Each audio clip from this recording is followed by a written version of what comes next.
Gracias, muy buenas tardes a todas hermanas. Bueno, le agradezco mucho a las compañeras de Oquiquie por invitarme a compartir con ustedes algunas compilaciones, a recoger algunos datos que hemos hecho y que creo que esta es la oportunidad mejor para que las compartamos y las tengamos presentes, sobre todo porque eso habla pues de la memoria, pues de lo que hicieron nuestras abuelas, nuestras madres y muchas de nosotras mismas. Entonces yo voy tal vez a dar algunos datos generales que por cierto tienen muchos vacíos y muchas informaciones que faltan y pues que a muchas de nosotras también nos tocará completar sobre el protagonismo de las mujeres indígenas en la transformación social de la Guatemala de los últimos 100 años, ¿verdad? Pero quisiera empezar pues afirmando que la historia de Guatemala tiene grandes omisiones, es decir, hay muchas cosas que no se han dicho.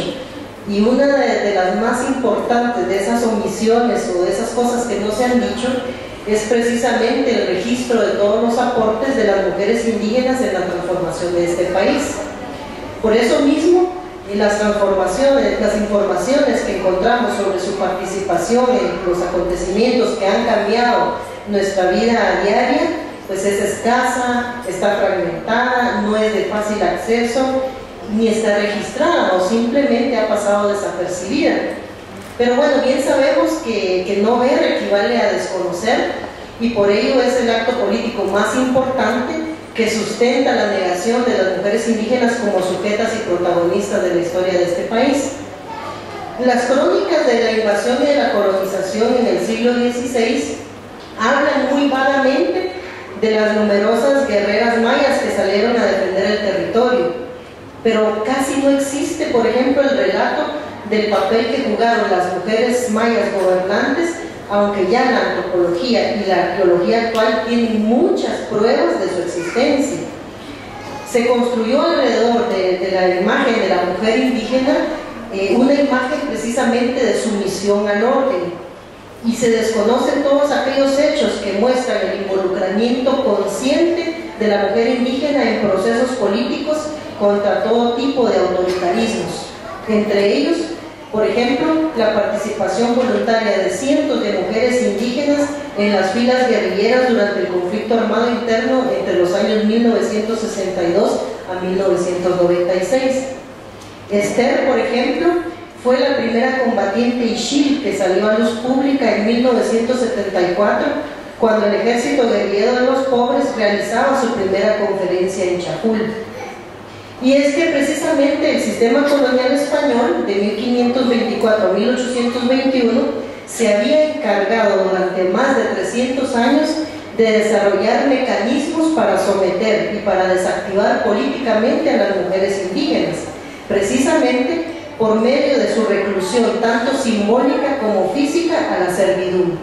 Es decir, las consideradas indias siempre fueron las chichiguas, es decir, las que amamantaban a los hijos de los españoles, aunque sus propios hijos murieran, las nanas, las sirvientas, las amancebadas por el patrón.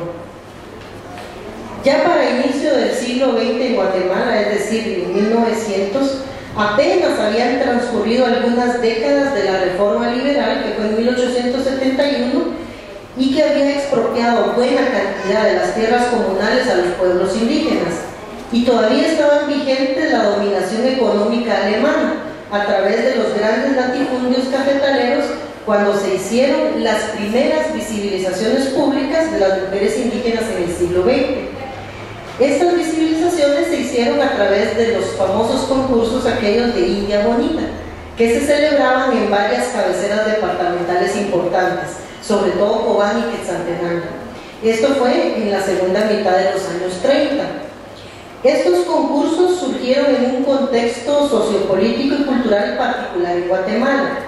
En otros países latinoamericanos ya el indigenismo dominaba las políticas y los discursos públicos que estaban orientados a construir esa idea simbólica de identidad nacional basada en la idea del mestizaje romántico, idílico, supuestamente que hubo entre indias y españoles. así como rememorar glorias pasadas de las grandes civilizaciones prehispánicas, pero desmereciendo a la población indígena actual, señalándola de corrompida, de desmejorada, y además se promovía, en base a esta creencia, su mejoramiento racial a través de la mezcla biológica y de la asimilación a la cultura europea. Y la principal idea que se fomentaba esto era básicamente que para mejorar la raza, como se decía en estos tiempos, las mujeres indígenas debían ser prácticamente inseminadas por varones europeos, y de esa manera se iba a superar la inferioridad de los pueblos indígenas. En Guatemala, por esas épocas, ya eran los últimos años del poderío alemán, que se había afincado principalmente en Alta Verapaz, casi un siglo atrás, y muchos alemanes fueron atraídos a migrar hacia este país por la facilidad de adquirir con poco dinero tierras expropiadas a comunidades indígenas. Y durante décadas sometieron a estas comunidades al colonato, al trabajo forzado y a la semiesclavitud. Hay un historiador que se llama, de apellido Castellanos Cambrales, un historiador guatemalteco, que registra en esa época la llegada al país de la ideología nazi, de la superioridad racial aria, esa idea de que los arios son pues la única civilización y la cultura superior, con esos alemanes que arribaron a Guatemala en la década de 1920. Y eso es coincidente con que en los concursos de India Bonita iniciaron 10 años después. En ese marco general, en Cobán, con apoyo de los cafetaleros, se desarrolló la primera feria en agosto de 1936, la cual precisamente incluyó la elección de las primeras reinas de belleza. Se llamó Flor del Café para las mujeres no indígenas del pueblo y la India Bonita Cobanera para las mujeres indígenas. Y la primera elegida en estos concursos se llamó Arminda Max. Estos eran concursos pues, de carácter netamente folclorista, que lo que buscaban era rescatar una supuesta autenticidad así purista, desde una visión muy eurocéntrica, muy inmóvil de la cultura indígena. Es decir, se trataba de rescatar cosas que supuestamente habían surgido en el pasado, como reinas, reyes indígenas y este tipo de cosas. Y esto coincide con que en 1959 el general Irigo Das Fuentes proclamó el 19 de abril como el Día Nacional del Indio. Levantó un monumento en honor a Tecunumán, le puso nombres mayas, fíjense ustedes, algunas unidades militares, y animó concursos para elegir reinas indígenas. Indudablemente este acontecimiento influyó para que a finales de los años 60 el certamen de Cobán se hiciera de carácter nacional y se llamó Reina Indígena Nacional, o como se conoce hoy, Rabina Jau, que es hija del rey en el idioma mayapecche. Pero hay aportes de las mujeres indígenas en la deconstrucción o en la crítica a este modelo homogenizador, o este modelo, digamos, que considera una única nación del Estado, ¿verdad? A finales de los años 1960, la participación de las reinas indígenas en la reivindicación de la identidad ya era muy evidente. Por ejemplo, días después de la masacre perpetrada por el ejército en Panzosa, Alta Verapaz, un diario informó que una candidata a reina fue descalificada tras solicitar 1 minuto de silencio por el casi centenar de víctimas. En Quetzaltenango, por ejemplo, en 1979, se argumentó que en la época prehispánica no existía monarquía, por lo cual se cambió el nombre de reina indígena de Xelajú a Umial Tinamil Rexelajú No, que quiere decir hija del pueblo de Xelajú No en idioma quiché. Y estos fueron las mismas candidatas que iniciaron a hacer estos cambios. Y trató de rescatarse entonces el nombre del lugar antes de la colonización. Se cambió el proceso de coronación por el de investidura, también el cetro la capa tipo occidental y la corona se cambió por elementos de carácter prehispánico como el nimpot, el chachal y el ixcat, que es precisamente el huipil, el collar y las cintas ceremoniales.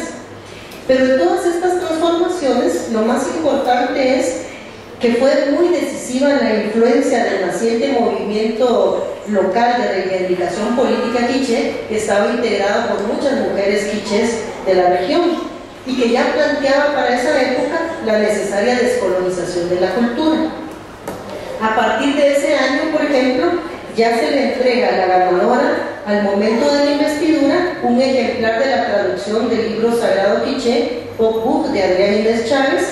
que es quizá el intelectual maya más influyente en la articulación de todos los conceptos que hoy manejamos sobre cosmovisión maya, y quien sugirió el nombre o el cambio del nombre de este certamen.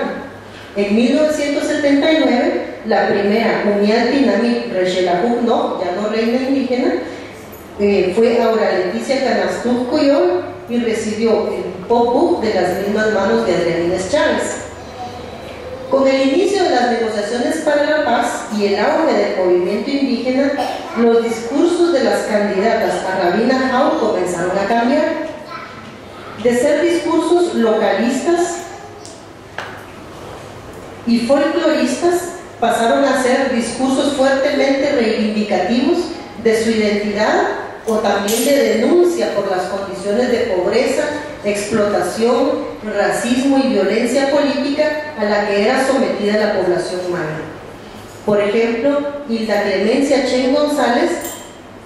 originaria de Rabinal, Baja Verapaz, a pocos años de cometidas las masacres más atroces en ese municipio, fue coronada Rabina Jau en 1987-88 y es quien concretó el primer discurso íntegramente mayanista que se conoce.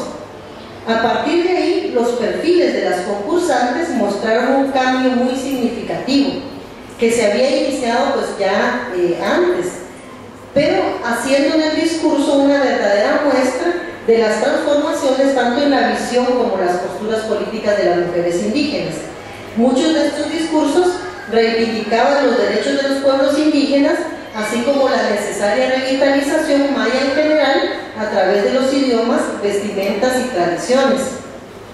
Contradictoriamente podemos concluir que, contradictoriamente con su origen y formato, que es básicamente folclorista, y pese a que en los años 80 se les indicaba a las reinas indígenas no politizar su discurso, en una entrevista al fundador del festival, Marco Aurelio Alonso, este afirmó: las candidatas del concurso de Rabina Jau siempre habían utilizado el término maya y habían sido entre las primeras en poner énfasis en esta identidad, incluso durante la guerra civil, cuando el comité mismo estuvo dominado por gente militar. El concurso había funcionado como una base para enviar mensajes directos sobre la situación del pueblo. Para él fue sorprendente lo que muchas de las chicas tuvieron coraje de decir en presencia del presidente de Guatemala y otros políticos dignatarios. Nunca habían vacilado en decir las verdades. En la elección del 2001, la rabina Jau saliente, Mercedes Adelina García Marroquín, denunció al comité organizador por haber convertido el evento en una empresa lucrativa, folclorizando la civilización maya y utilizando la imagen de las participantes para su beneficio económico y político. Además explicó que cada año las candidatas experimentaban diferentes formas de explotación, maltrato y humillación. A esta denuncia se sumaron otras ex rabina Jau y la misma electa ese año, Manuela Paul Alba, quien no aceptó el cargo. El comité organizador, al finalizar el acto, tuvo que entregar el cetro y la corona a la Policía Nacional Civil, luego de que Adelina García hiciera los señalamientos durante el mismo acto de elección. En la actualidad, este tipo de concursos a nivel local y regional se ha extendido por todo el país. Sin embargo, las jóvenes concursantes los han convertido en medios para la difusión de la conciencia y la identidad maya. Pero también tenemos aportes de las mujeres indígenas en los últimos 100 años en la desmilitarización y en el impulso de la democracia. Este proceso de rebelión de las rabinas, como le llama Manuela Camus, fue una expresión más que se desarrollaba de manera ya relacionada con el contexto político general, en el que las mujeres indígenas ya eran protagonistas centrales de la desmilitarización, la lucha por los derechos humanos y también por la democratización del país desde los años 80. En esta etapa, la guerra interna alcanzó los niveles más altos de violencias a la población civil indígena, siendo la década en la que ocurrió la mayoría de las 626 masacres de comunidades perpetradas por fuerzas del Estado. Estas fueron registradas en el informe que redactó la Comisión para el Esclarecimiento Histórico en 1999, entre cuyos comisionados se encontraba una mujer maya, Otilia Luz de Cotí, quien en el año 2000 llegó a ser la primera indígena en ser ministra de Estado al frente del Ministerio de Cultura y Deportes. Pero antes, en 1991, se dio uno de los primeros logros de la desmilitarización del país. Las mujeres chutujiles de Santiago Atitlán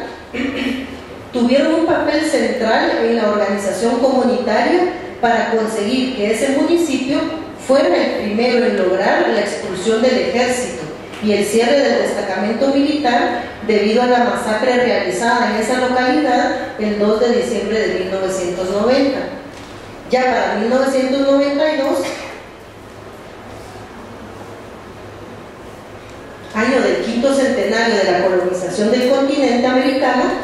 Rigoberta Menchú Tum fue reconocida internacionalmente con el Premio Nobel de la Paz. En su discurso de recibimiento del galardón el 10 de diciembre de ese año, señalaba no solo la importancia del homenaje como un reconocimiento a la legitimidad de las luchas de todos los pueblos indígenas, sino también cómo el racismo y el machismo estaban en la base de la indiferencia o el rechazo que se dio al premio aquí en Guatemala. Y Rigoberta Menchú decía precisamente en este discurso: este Nobel no es solamente un galardón y un reconocimiento a una persona, sino un punto de partida de arduas luchas por el logro de esas reivindicaciones que están todavía por cumplirse. En contraste, paradójicamente, fue precisamente en mi país en donde encontré de parte de algunos las mayores objeciones, reservas e indiferencia respecto al otorgamiento del Nobel a esta india quiché. Tal vez porque en América sea precisamente en Guatemala en donde la discriminación hacia el indígena, hacia la mujer y la resistencia hacia los anhelos de justicia y paz se encuentran más arraigadas en ciertos sectores sociales y políticos. Pero por otra parte también, surgida en un ambiente demasiado riesgoso para la participación política en los años 80, una organización de mujeres indígenas, la Coordinadora Nacional de Viudas de Guatemala, CONAVIGUA, con Rosalina Tuyuk, María Canil y Juana Carachif entre sus figuras visibles, fue la principal promotora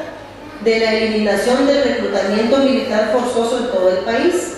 el cual afectaba principalmente a jóvenes indígenas y rurales. Su trabajo político además incidió decisivamente en los compromisos de paz vinculados al tema de derechos humanos, todos los compromisos relacionados a las políticas de conocimiento de la verdad y también los compromisos de búsqueda, exhumación, inhumación y dignificación de las víctimas y sobrevivientes del genocidio, así como la construcción de la memoria histórica.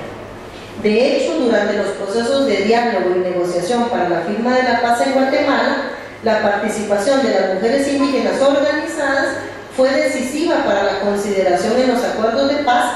de las condiciones de especial exclusión que sufrían en el contexto nacional, lo cual se tradujo en compromisos específicos como la creación de la Defensoría de la Mujer Indígena y la tipificación del acoso sexual como delito, con agravante cuando fuera hacia mujer indígena, que es lo que está planteado en el Acuerdo sobre Identidad, o la copropiedad de la tierra entre mujeres y hombres, que es un logro alcanzado en el Acuerdo sobre aspectos socioeconómicos y agrarios. Este proceso fue tierra fértil para un acontecimiento importante también, Por un lado, la visibilización y reconocimiento de la existencia de la población xinca y garífuna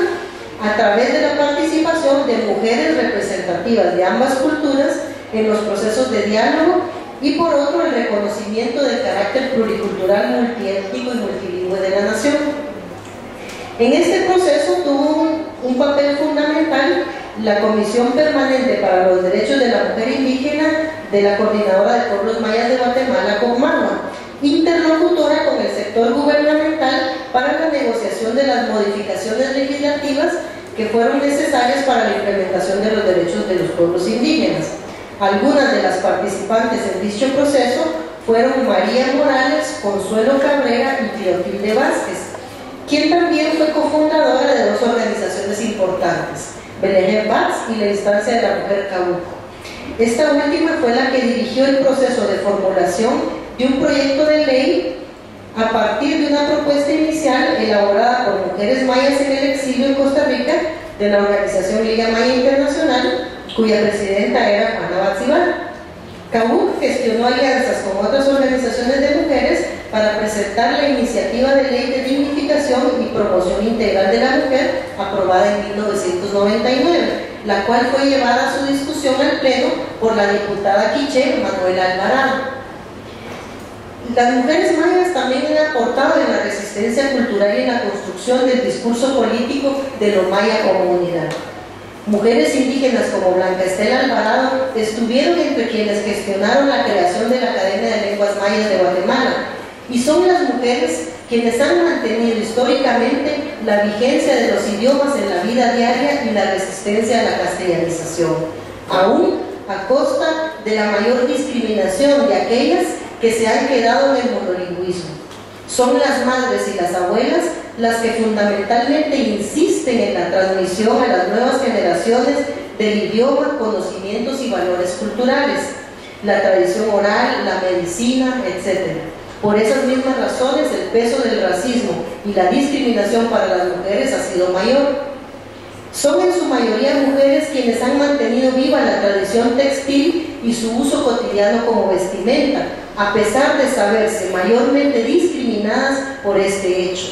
Y han sido principalmente mujeres como Irma Ochoy y Blanca Estela Alvarado quienes han hecho esfuerzos académicos para reivindicar desde la perspectiva indígena que la tradición textil de los actuales pueblos mayas es básicamente de origen prehispánico y no se origina por la influencia española en la colonia.